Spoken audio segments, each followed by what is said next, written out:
నేను స్పెయిన్లో షూటింగ్ నుంచి early morning location shift అవ్వాలండి. నైట్ 10 o'clockకి అక్కడ రెస్టారెంట్లన్నీ క్లోజ్ అయిపోతాయి. కబాబ్ పాయింట్ అని ఒకటి ఉందండి. కబాబ్ పాయింట్ అంటే కనుక మన ఇండియన్ రెస్టారెంట్ అని అనుకుని అక్కడ కబాబ్ పాయింట్ దగ్గరికి వెళ్ళామండి. బయట కొంతమంది కట్టేసి కబాబ్ పాయింట్ క్లోజ్ చేసి బయట నుంచుని వాళ్ళు అక్కడ నుంచి సిగరెట్లు కాలుస్తున్నారంటే ఆ ఓనర్ తాలూకు 2 brothers, లోపల ఒక బ్రదర్ ఉన్నాడు, పెద్ద బ్రదరు.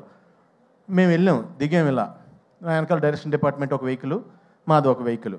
దిగ్గానే అతను ఇలా చూశాడు నన్ను, లోపలికి వెళ్ళాడు, ఫోన్లో ఆన్ చేశాడు, పుష్ప ఇంటర్వెల్ బ్లాక్ తీసుకొచ్చి చూపించాడు నాకు. తూ అయినా బై తూ అయినా అని. అది ఎవరిదంటే రెస్టారెంటు, అది Pakistani people restaurant in Spain. ఒక అర్ధరాత్రి నన్ను చూసి వాళ్ళు ఏమేమి ఐటమ్స్ వండగలరో అన్ని ఐటమ్స్ వండి నాకు, ఆదిత్య రవిచంద్రన్ డైరెక్షన్ డిపార్ట్మెంట్కి, డైరెక్టర్కి, అందరికీ నేనేంటంటే వాళ్ళందరూ తింటున్నారు, వీళ్ళందరూ వాళ్ళ ఇంట్లో వాళ్ళు లేపేసి వీడియో కాల్ ఇచ్చారు నాకు. నేనేమో పాకిస్తాన్లో నాకేమో హిందీ రాదు, ఉర్దూ రాదు. నమస్తే G, thank you G, Phir మిలేంగే G, ఏం మాట్లాడుతున్నా నాకే తెలియలేదు. అప్పుడు పక్కన ఆకలేస్తుంది. సో డార్లింగ్, అంత దూరం రీచ్ అయిపోయింది. ఎక్కడికి వెళ్ళినా నన్ను చూస్తే పుష్ప.